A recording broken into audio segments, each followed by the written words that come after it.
menemani Anda beberapa menit ke depan untuk menyajikan berita yang teraktual, terhangat, dan terpercaya.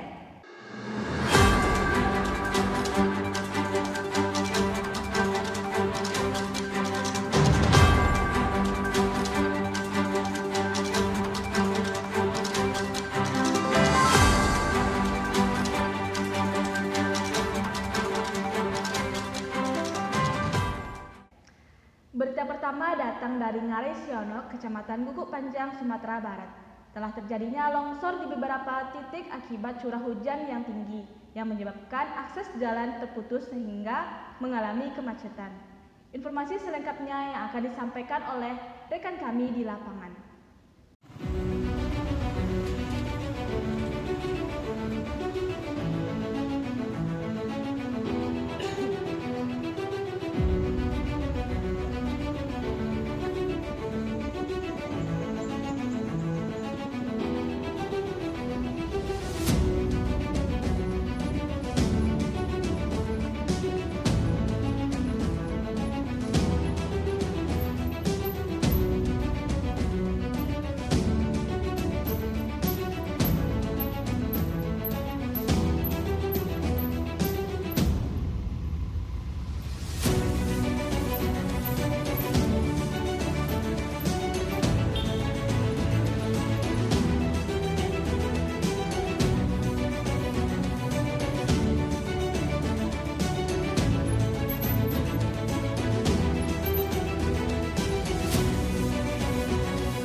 Baik, terima kasih kepada rekan kami yang berada di studio. Saat ini kami sudah berada di lokasi longsor. Ya, teman-teman yang di studio, sedikit informasi bahwa longsor kali ini terjadi di Nagari Sianok, Kabupaten Agam, dan tepat pada kami mengambil liputan pada hari ini, tanggal 25 Desember 2023, hari Senin, masih terlihat adanya tumpukan sisa material longsor di badan jalan yang kemungkinan pada longsor yang kemarin sudah dibersihkan oleh pemerintah dan masyarakat, sehingga sisa material itu mereka letakkan di pinggir jalan yang akibatnya lalu lintas kendaraan dari atas maupun lalu lintas kendaraan dari bawah agak sedikit tersendat. Ya, seperti yang teman-teman lihat sendiri, sudah banyak material yang bertebaran di tepi, tapi sudah diatasi oleh alat berat. Untuk saat ini, ya jalan sudah mulai lancar. Sebagai informasi tambahan, longsor ini mungkin diakibatkan karena adanya curah hujan yang tinggi di Kota Bukit Tinggi, bukan hanya di Kota Bukit Tinggi tapi juga di Provinsi Sumatera Barat beberapa hari kebelakangan ini. Baik pemirsa, saat ini saya sudah bersama seorang warga di Nagari Sianok yang tempat tinggalnya dekat dengan lokasi kejadian tanah longsor. Mungkin boleh perkenalkan dulu Ibu namanya? Namanya Ratna Sari Dewi, warga Siano Anam Suku. Bu, kami ingin bertanya bagaimana kondisi pada saat akan longsor tersebut, Bu? Apakah hujan disertai angin badai atau gimana kondisinya pada saat itu, Bu? Kejadiannya hujan dari Minggu sore sampai pagi. Sampai pagi hari Senin, Bu? Pagi hari Senin. Cuman longsor terjadi jam 7 kurang, sekitaran 7 kurang sampai jam setengah 8. Untuk kondisi lalu lintas pada saat sebelum longsor itu gimana, Bu? Apakah rame atau lengang, Bu? Pas kejadian nggak ada kendaraan yang lewat. Pas lagi libur sekolah kan, jadi nggak ada korban. Cuman kejadiannya tiba-tiba. Untuk itu, Bu, menjelang longsor, apakah Ibu ada merasakan sesuatu seperti tanda-tanda mau longsor gitu, Bu? Nggak ada. Dan setelah pasca longsor, gimana, Bu? Apa yang terjadi? Wah, jalan tutup total ya. Longsornya 3 titik tutup total sampai jam setengah 5 sore. Setengah 5 sore. Berarti bisa dibilang untuk pembersihan material longsor itu berlangsung selama kurang lebih 1 hari, ya, Bu? Sampai sore, setengah 5 sore baru bisa lewat. Berarti untuk masyarakat yang ingin pergi ke atas itu nggak bisa melalui, ya, Bu, ya? Nggak bisa. Tutup total. Iya. Nggak ada jalan alternatif juga, ya, Bu? Nggak ada. Jadi mereka harus menunggu dari pagi sampai sore, ya, Bu? Baik, Bu, terima kasih. Mungkin itu saja percakapan kami hari ini dengan ibunya. Mungkin terima kasih. Saya kembalikan ke studio. Permisa, kami akan kembali menemani Anda setelah jeda iklan berikut ini.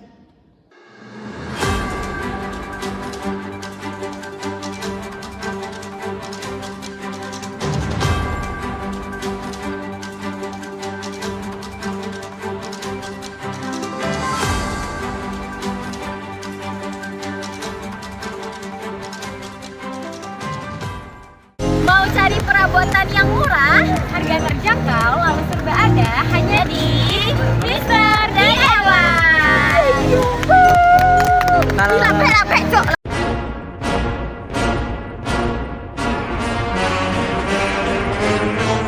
มันเป็นทักษะทางวิชาชีพที่ต้องมีความชำนาญสูง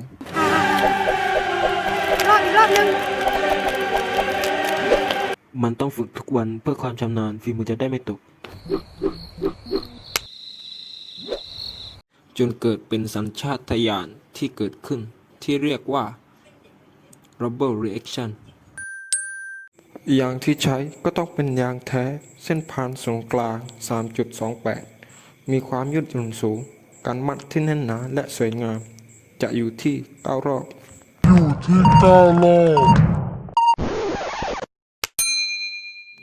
ปัจจุบันเป็นที่ยอมรับกันอย่างแพร่หลายทั่วโลกแม้แต่ต่างชาติยังสนใจศึกษาอย่างจริงจัง ทำไมสอนยากสอนเย็นแท้ โอ้ยเครียดเรียบร้อย Very nice. Wow, amazing. แกงที่อยู่ในถุงทำยังไงก็ไม่มีทางหก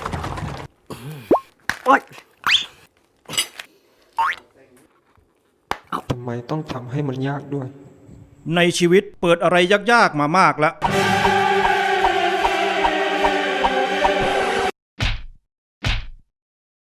เปิดพอร์ตหุ้นง่ายๆ แค่บัตรประชาชนใบเดียว จะง่ายไปไหนเนี่ย ไป SCB ทุกสาขาจบ แถมเซิร์ชเปิดพอร์ตหุ้นง่าย Berita selanjutnya datang dari dunia pendidikan, di mana mengenai perjalanan seorang mahasiswa berprestasi di Universitas Islam Negeri Mahmud Yunus Batu Sangkar. Baik, kami sudah terhubung dengan rekan kami di studio.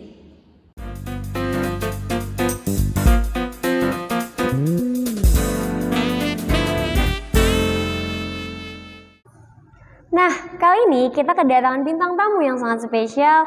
Tanpa berlama-lama lagi, mari kita sambut bintang tamu kita, yaitu Abdullah Azam. Mari beri tepuk tangan yang meriah.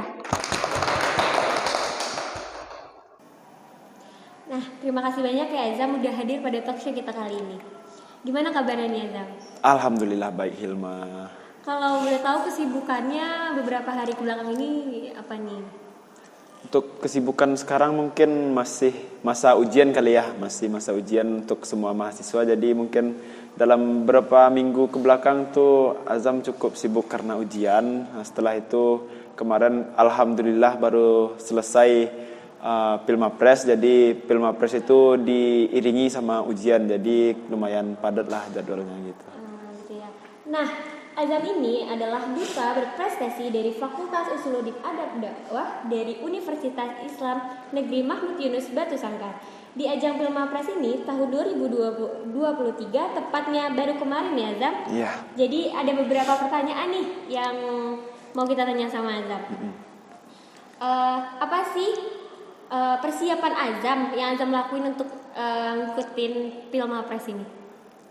Baik. Mungkin kalau untuk persiapan sebelum seleksi ke tingkat UIN, jadi fakultas dan jurusan itu melaksanakan seleksinya dulu. Jadi masing-masing jurusan nanti diseleksi mahasiswanya, kemudian sudah ada utusannya, nanti naik ke tingkat fakultas. Nah, fakultas itu biasanya juga ngadain acara seperti Uni atau yang lain. Jadi mereka melakukan seleksi juga, baru nanti setelah ada pemenang di fakultas baru bisa naik ke universitas. Nah waktu itu alhamdulillah juga udah melaksanakan seleksi di fakultas. Nah Azam runner up, tetapi yang juara udahnya itu tidak mau mengikuti Pilmapres yang universitas dikarenakan masih maba, jadi masih kurang untuk bisa ikut ke atas. Jadi kan masalahnya ada batasan nilai juga. Jadi dia juga belum ada batasan IP. Berarti ajang Pilmapres ini adalah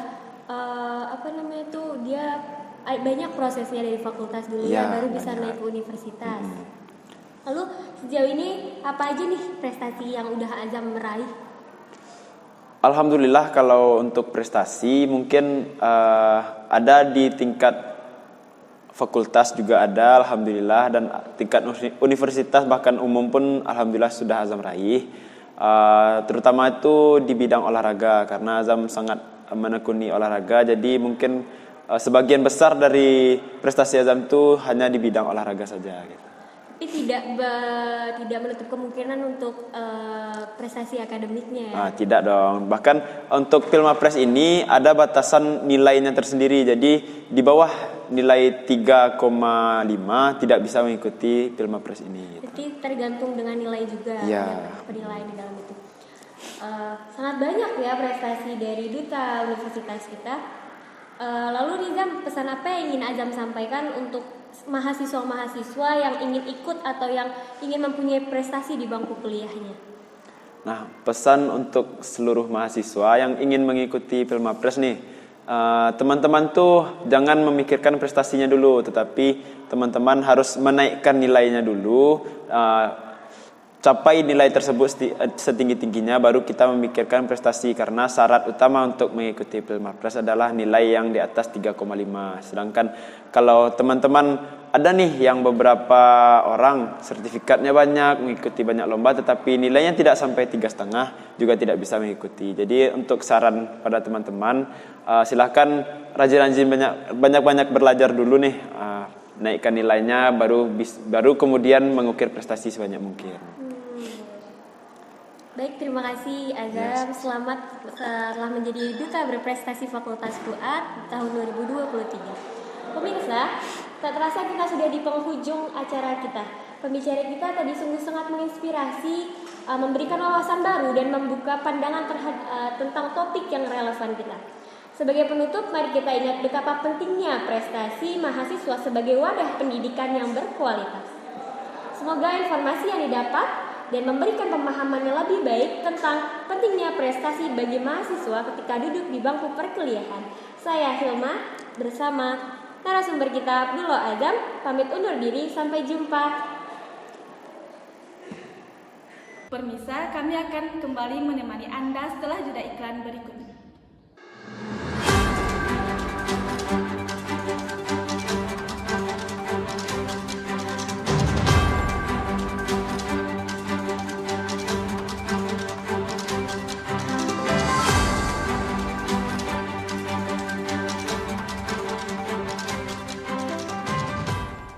Mau cari perabotan yang murah, harga terjangkau, lalu serba ada hanya di Mister DIY.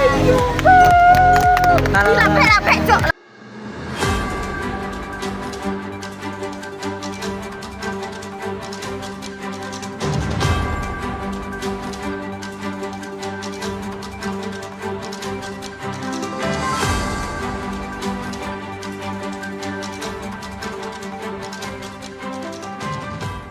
Hujan deras 3 pekan terakhir menyebabkan meluapnya air telaga di Nagari Tabepatah, Kecamatan Salimpau.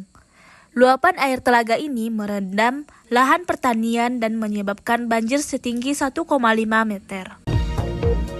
Puluhan hektar lahan pertanian warga di Nagari Tabepatah, Kecamatan Salimpau, Kabupaten Tanah Datar terendam banjir akibat luapan telaga.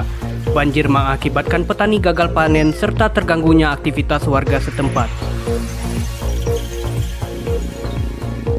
Menurut pemaparan warga setempat, banjir terjadi karena saluran buangan air bawah tanah yang tersumbat. Kondisi ini diperparah dengan intensitas hujan yang tinggi selama 3 pekan terakhir.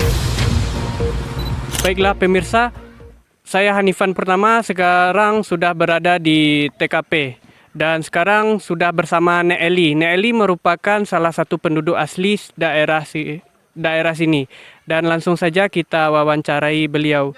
Nek, sebelumnya debit air ini sejak kapan naik, Nek? Udah 15 hari lah. Sudah 2 pekan terakhir Iya, berarti 2 pekan. ya, Nek? Kemudian apa dampak yang ditimbulkan dari musibah ini, Nek?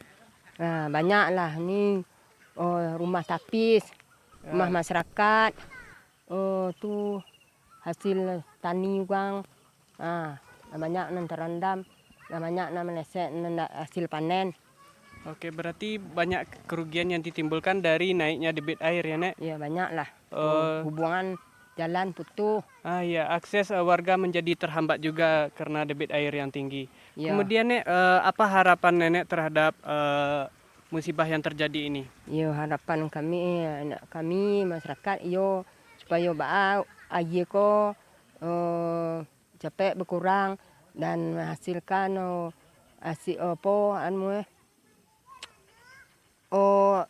hasil tani uang ko besok seperti yang biasa lihat sehat lihat kembali lihat mesti biasa. Oke, intinya warga dapat beraktivitas seperti semula ya, Nek? Yang seperti biasa lihat. Oke. Banjir yang menyebabkan lahan pertanian terendam membuat para petani panen lebih awal. Bahkan ada petani yang mengalami gagal panen.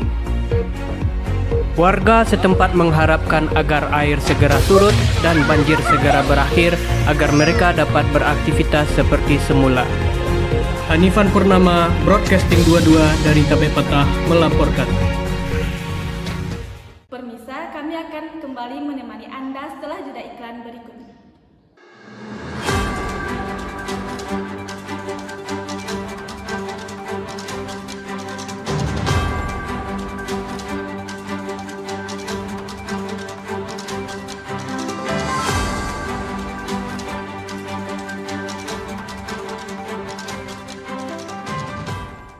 Mau cari perabotan yang murah, harga terjangkau, lalu serba ada hanya di Mister DIY. Lape-lape, cok.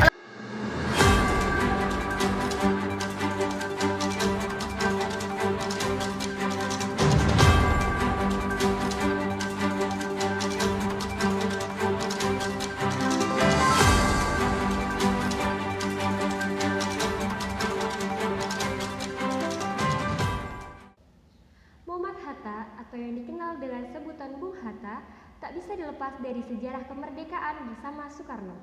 Ia memprok memproklamasikan kemerdekaan Republik Indonesia pada 17 Agustus 1945. Bung Hatta sendiri lahir dan menghabiskan masa kecilnya di kota Bukit Tinggi, Sumatera Barat. Banyak yang tidak tahu bagaimana sosok Hatta sesungguhnya.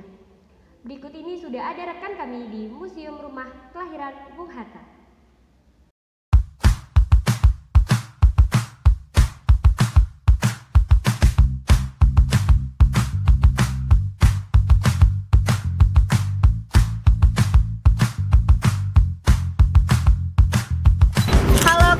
Dalam program Kilas Budaya. Nah, saat ini kita udah berada di Museum Rumah Kelahiran Bung Hatta, yaitu proklamator RI.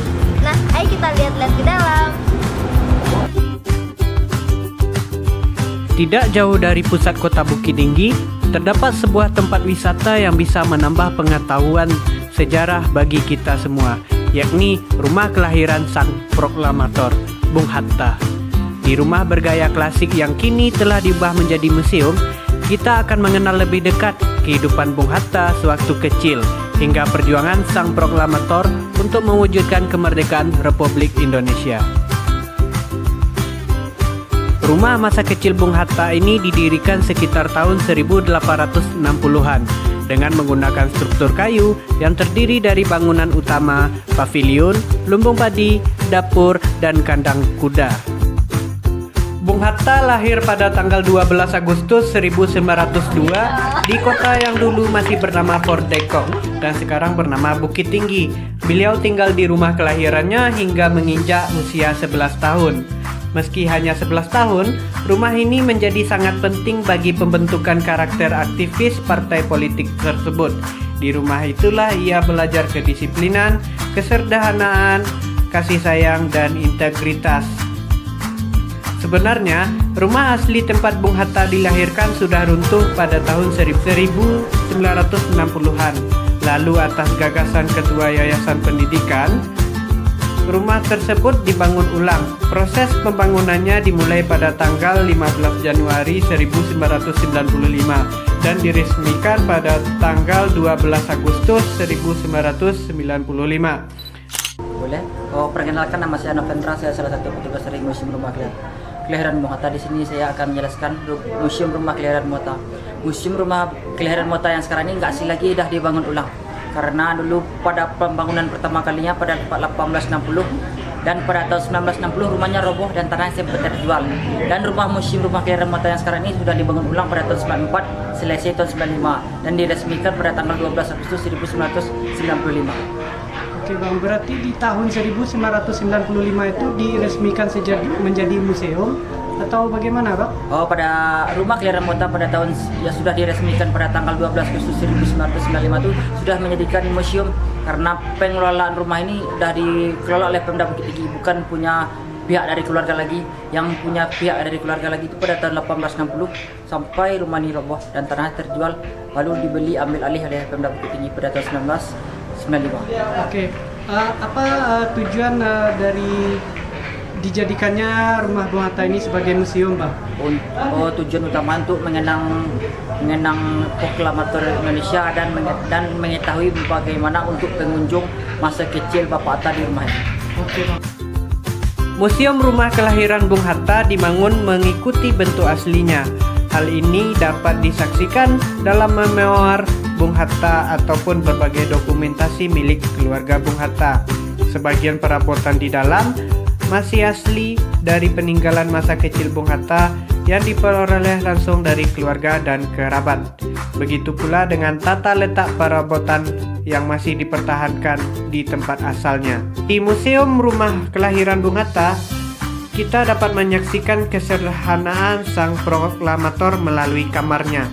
Kamar bujang Bung Hatta berukuran kecil, dilengkapi lemari yang berisi buku-buku bacaannya. Museum Rumah Kelahiran Bung Hatta terletak di Jalan Soekarno-Hatta nomor 37 Bukit Tinggi, Sumatera Barat, yang mana tempat ini sangatlah dekat dengan jantung kota Bukit Tinggi. Untuk menuju ke sana hanya memerlukan waktu 15 menit dari jam gadang.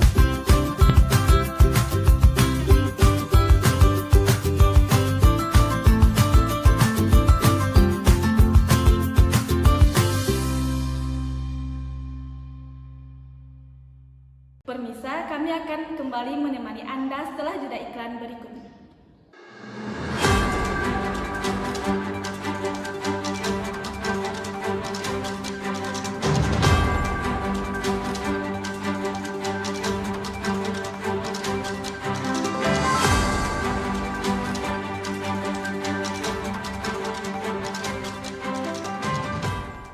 Mau cari perabotan yang murah, harga terjangkau, lalu serba ada hanya di Mr. DIY. Lapek-lapek, Cok.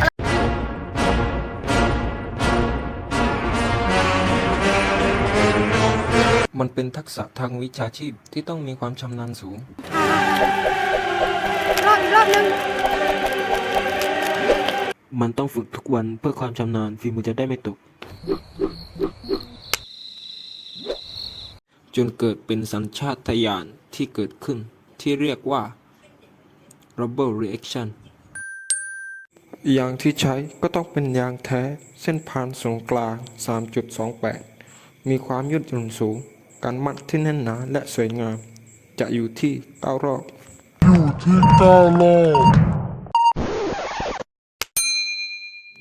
ปัจจุบันเป็นที่ยอมรับกันอย่างแพร่หลายทั่วโลกแม้แต่ต่างชาติยังสนใจศึกษาอย่างจริงจัง ทำไมสอนยากสอนเย็นแท้โอ้ยเชียบเรียบร้อย Very nice. Wow, amazing. แกงที่อยู่ในถุงทำยังไงก็ไม่มีทางหก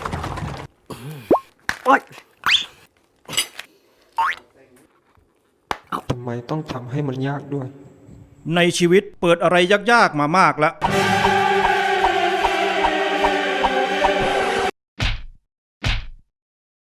เปิดพอร์ตหุ้นง่ายๆ แค่บัตรประชาชนใบเดียว จะง่ายไปไหนเนี่ย ไป SCB ทุกสาขาจบ แถมเซิร์ชเปิดพอร์ตหุ้นง่าย Min, tolong di-spill telasin nomor satunya. Jadi ini telasin nomor satunya ya Bunda, tas laptop ini ori ya Bunda, dari Asus, ini harus punya nih Bunda. Yang udah check out silahkan di payment Bunda, cepat-cepat gercep Bunda. Ayo Bunda, ayo Bunda. Ini cuma satu Bunda, ini nggak ada yang lain, ini limited edition di Indonesia Bunda. Ayo Bunda di payment Bunda, cepet Bunda. Aduh, kok kepalaku pusing banget ya hari ini. Aduh, apa karena aku telat-telat makan hari ini? Hilma pusing.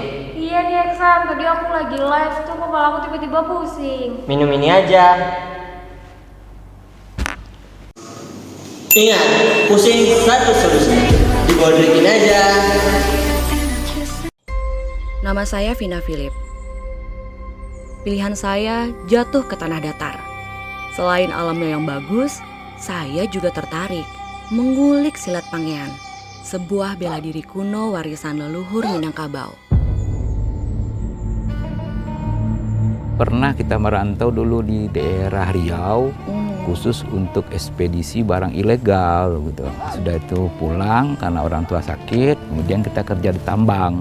Kalau kerja tambang itu, kalau kita dari pencinta alam, ya bertentangan lah.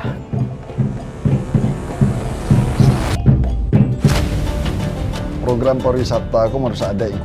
Berbeda, Bar. Wisata nagari itu menjaga adat. Memang rapi ada itu. Sekarang keputusan kalian untuk adu fisik dengan catatan jangan melukai, jangan membunuh.